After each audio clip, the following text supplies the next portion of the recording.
I want to thank you for the honor of being able to come to Lightning Ridge and speak to y'all about my opinions on one of my favorite subjects, black opal. I want to say it's a very high honor to speak at the International Opal and Jewelry Design Awards. I would like to thank Lynn Carney for inviting me to speak. I don't know where Lynn, can't see Lynn. And I want to congratulate all the design contestants and winners. The designs I looked at upstairs are absolutely magnificent. I want to thank everybody. I give them a round of applause for fine work.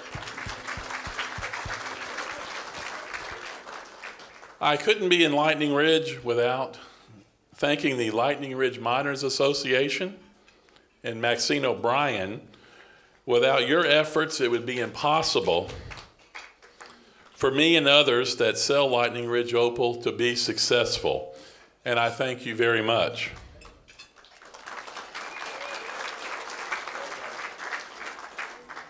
I'd like to tell you a little bit about myself. Aside from designing jewelry, the joys of my life are my sons, John Jr., a second-year law student at Southern Methodist University in Texas, and Christopher, who's here tonight, who's doing his best to keep me organized in our buying trip and doing a very good job. He's a junior majoring in business at Texas A&M University in Texas. Now, a question I get a lot is, how does a jewelry designer from Texas become obsessed with black opal? And it's simple. I fell in love with black opal 30 years ago, and it was love at first sight. In the mid-'80s, a gentleman named Lloyd Pateson, who used to come out to the Ridge, whose daughter lived in Galveston, introduced me to black opal. I immediately had him bring me back Rough and Rubs, and we did business at that time with Peter and Lisa Carroll. I don't know if they're here tonight. Very fine people, and among others on the Ridge. And then time went by, and I'm a jewelry designer in Texas. I specialized in diamonds, 10 to 20 carats. And I didn't really do a lot with black opal. I wholesaled a small number of black opals, but I mostly sold diamonds. And then in 2000, and I think most Aussies here can relate because both us Texans and Aussies like to have a drink. In 2000, by pure chance, and some Jim Beam, I must say, I met and became very good friends with an Aussie who reawakened my interest in designing jewelry with black opal. And I have to thank him very much. In 2008, I'm from Galveston, Texas. We live on an island. And we had a hurricane named Ike that devastated my life, my showroom, and I had a lot of time to reflect on what I really wanted to do with the rest of my life. It would have been easy at that time just to retire from the jewelry business. I was really bored with selling diamonds. I think diamonds are lovely. I love to sell them with black opal, but I was bored of the diamond business. So I came up with the idea of starting the Lightning Ridge collection and designing Lightning Ridge opals and diamonds my way. And I have been very successful. A lot of people tell me how lucky I've been to win this award, or for this movie star to be wearing my pieces of jewelry at the Oscars. And by the way, we're going to have pieces next month at the Emmys in Hollywood. I don't believe in luck. Well, thank you. Just found that out before we left for Australia. But I don't believe in luck. I tell those persons it takes perspiration, not luck, to be successful. And that's very true with the miners. And for the last 2 days, I've been going around with Shannon Barrett and his father Bob, and have a deep appreciation for the mining and what actually has to happen to turn that stone into something that we put on very special people's hands and necks and ears. I thought I'd give y'all a little bit of a taste of what the opal business is in the United States, some insight. I don't know I know a lot of people come to the United States and sell, Andrew among others. First of all, I named my business the Lightning Ridge Collection by John Ford so I could separate my line of opal from all others. I don't sell opal from anywhere else but Lightning Ridge, Australia.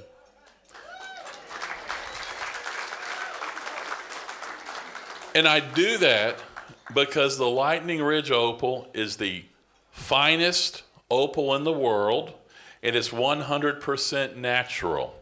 In the colored stone business, it's a lot of controversy. All these different stones are treated. No one knows what's natural and what's not. We have the natural stone. We have the true gold standard of opal in the world, and that's Australian opal. And I will talk a little bit more about that later. But how I run my business is first I source my opal. I sell loose, and I design manufactured pieces for high-end jewelry stores in the United States. Currently, I have 7 stores selling my collection in the United States. And I want to tell you a little bit about the wholesale market in the United States that you may or may not be familiar with.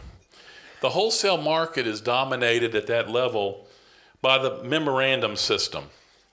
And the memorandum system basically means that the stores receive their jewelry on consignment. So I buy the opal, I buy the diamonds, the gold, the platinum, I design, I manufacture the pieces, and then I patiently wait for them to sell.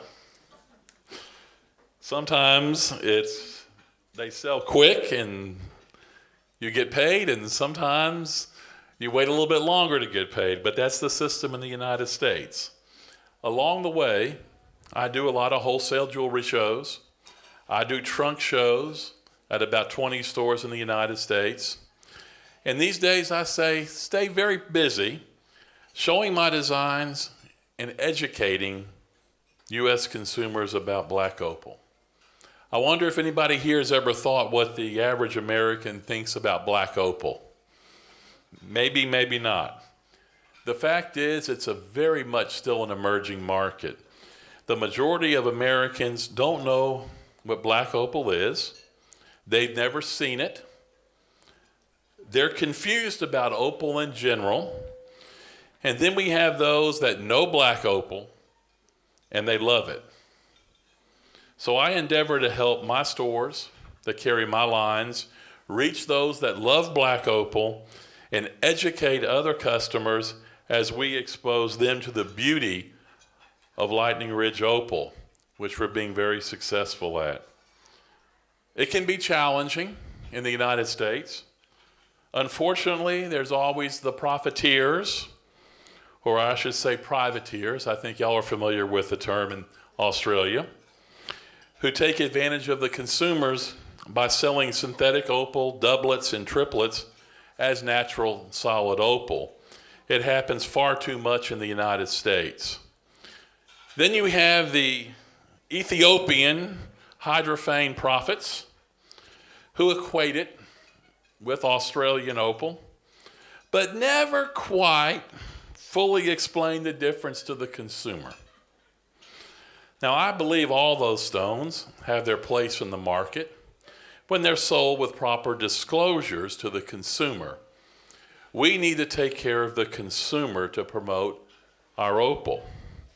I can't count the number of times at gem shows and trunk shows that individuals come up to me, they may have bought it on a cruise or somewhere else, with hydrophane opal that's lost its color or crazed, or synthetic opal set in precious metals that they thought was real. It's a delicate situation, and you try to educate the customer. But this negatively affects the public's perception of opal in general. And make no mistake that these privateers are doing this around the world, and cumulatively, this is how it relates to Lightning Ridge. It will affect demand and fuel prices here ultimately. Now, this brings me to my main point. In Texas, sometimes we take a little while to beat around the bush to get to our main point. But it's imperative that we approach all Australian Opal as it was a brand. It's a novel thought. Opal is a brand. Maxine O'Brien, who I congratulated earlier, and others are working hard to get gym labs around the world to use country of origin on certificates for Australia. And the work is difficult. It must continue. All major gym labs in the world, we must stay on them, including the Gemological Institute of America, who unfortunately to this day will not put country of origin for Opal on certificates. We have to make these labs understand that country of origin is critical to protect consumers.